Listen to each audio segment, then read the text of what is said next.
From Pokemon being slaves to kids turning into Pokemon, this is the dark side of Pokemon exposed! We all know Pokemon is about capturing Pokemon and using them to win battles. Think about this. It is really about hunting unsuspecting wild animals, beating them to a pulp, capturing them in tiny, uncomfortable round prisons, and then training them to fight other animals to further your own personal gain and status? As a kid, I thought it was totally normal for Pokemon to battle each other, but when you think about it, it's pretty messed up. These creatures have no choice in the matter. They're essentially slaves to their trainers, forced to fight until they're beaten into submission. The thing that makes it more disturbing is the fact that not even Ash or his team even question this fact. Justice for the poor Pokemon. Not even the spirit of a dead child that turned into a Pokemon. Yep,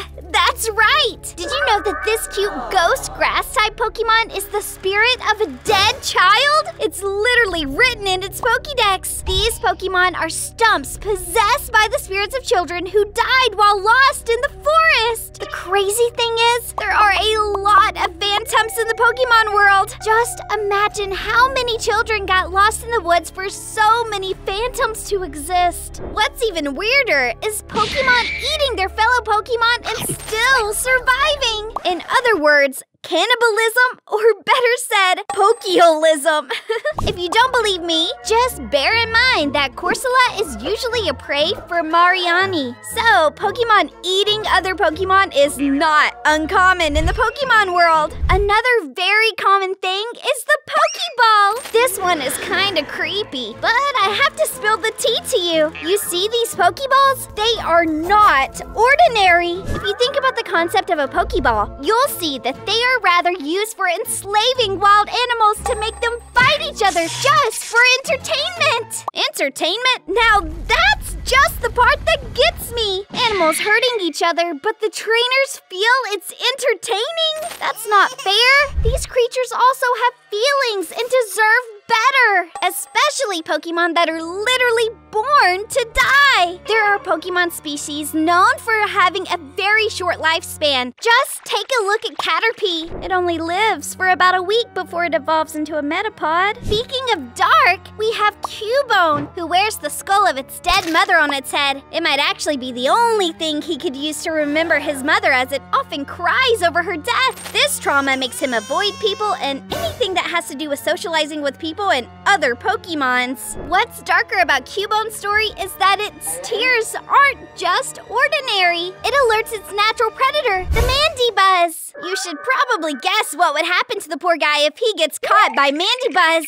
Justice for Cubone! It should be able to mourn its mother in peace. Well, it's not only Cubone that holds on to sad memories. Yamask does that too. Even its Pokédex entries can affirm that. It says, due to being a human long ago, Yamask retains its memories from before it became a Pokemon. It becomes furious when the mask is lost or taken away. If someone wears the mask that Yamask carries, they will become possessed by Yamask. What's darker is that looking at the mask will make you cry. Dang. Pokemon Show is actually way darker than I thought. Just look at this cute little guy with those purple eyes, bunny tail, and unique bottom teeth. Looks cute, right? I bet you don't see anything suspicious, do you? It's actually an abandoned plush doll that became this Pokemon. They live in garbage dumps and hunt for all the kids that abandoned them and left them to die alone. This sad thing is just wandering around looking for the child that threw it away. And what do you think it's going to do when it finds the kid? If your kids ever had a Banette as their doll and later abandoned it, please keep them safe. Banette is on a hunt for those kids and is also on a hunt for those who haven't subscribed to my YouTube channel. Subscribe right now and save yourself from Banette. Since we are dwelling on kids, let's look at Ash's most loyal companion, Misty. Everybody loves Misty. She's smart, spunky, and above all, she's loyal, sticking with Ash through thick and thin. After 280 episodes where she's been with Ash, rumors arose about Misty being involved in a romantic entanglement with Ash. That's not true, guys. You wonder why? Because she's 10 years old! I mean, for Pete's sake, this is a 10-year-old girl we're talking about. She may seem quite bossy, sassy, and more advanced in knowledge than her peers, but she's just a kid. I'm about to tell you a secret, but you cannot tell it to anyone. Did you know that Silph Co. has a total monopoly over Pokegear? Located in Saffron City, the Silph Company has a complete lock on literally everything a Pokemon trainer will need to be successful. Some of their products include the Pokeball, Great Ball, Ultra Ball, Master Ball, Potion, Super Potion, Hyper Potion, Max Potion, and the list goes on and on. So it's safe to say if you want to become a Pokemon trainer in this life or next,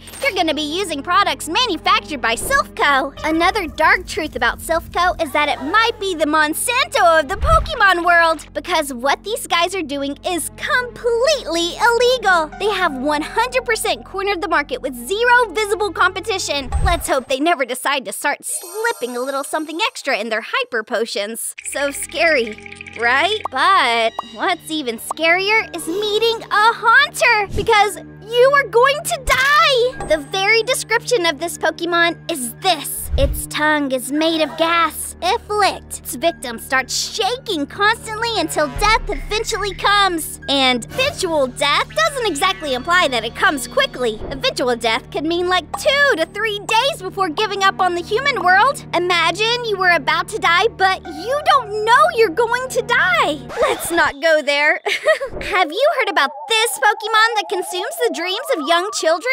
Drowsy needs the dreams of young children in order to stay alive. It remembers every dream it eats. It rarely eats the dreams of adults because children's dreams are much tastier. That's so creepy. Do you know what's even creepier though? The fact that Kadabra used to be human. I wish it was lying about this, but you gotta believe me. There is a theory that Kadabra was born from a transformed human child who could not control his powers. A cute little snippet from Kadabra's Pokédex entry from Pokemon Fire Red explains it all. It happened one morning. Boy with extrasensory powers awoke in bed, transformed into Kadabra. As a ghost-type Pokemon, I find Gengar to be a very creepy guy. It's known for pulling pranks on trainers who find themselves in dark and haunted places. But not all of its tricks are innocent. Anyone who happens to find themselves lost with a Gengar nearby should fear for their life. This Pokemon likes to stalk its prey by disguising itself as their shadow. The one unlucky enough to find a Gengar in its shadow will eventually be killed by the Pokemon. Considering how terrifying it must be for anyone killed by a Gengar, it's surprising any trainer would want this Pokemon as a companion. Beware of Gengar! Kills for fun! But you can't compare its abilities and strength of Arceus. Arceus, the god of Pokemon, can destroy the entire world if he feels like it. This was shown in the movie,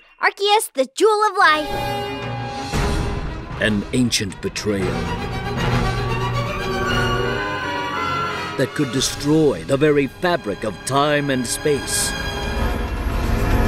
These truths just get scarier by the minute! Just like this dog Pokemon that is not as innocent as it looks. By the way, looks can deceive because Houndoom's fire attacks are far more deadly than people realize. When an injury is inflicted by the flames Houndoom shoots from its mouth, the pain will never go away. Receiving a burn from Houndoom is bad enough, but knowing the pain from that injury will stick with a person or a Pokemon for the rest of their life, I feel bad for other Pokemon that get to fight against it. However, that doesn't sound as bad as this particular Pokemon that has to move minute and second in its life just to survive. Boink is a cute pig-like Pokemon that moves using its spring-like tail. Besides the fact that the spring allows Boink to move, it doesn't seem all that important. It has also been revealed that a Spoink's heartbeat is connected to its tail, which means it will die if it stops moving. This poor creature doesn't even get to sleep during the day or night. It shouldn't even be used in fights. Any trainer that would use Spoink in battle is just heartless. If you think everything you heard so far is shocking, get ready to really get mind blown. So you know how Charmander is one of the most recognizable Pokemon besides Pikachu. You see,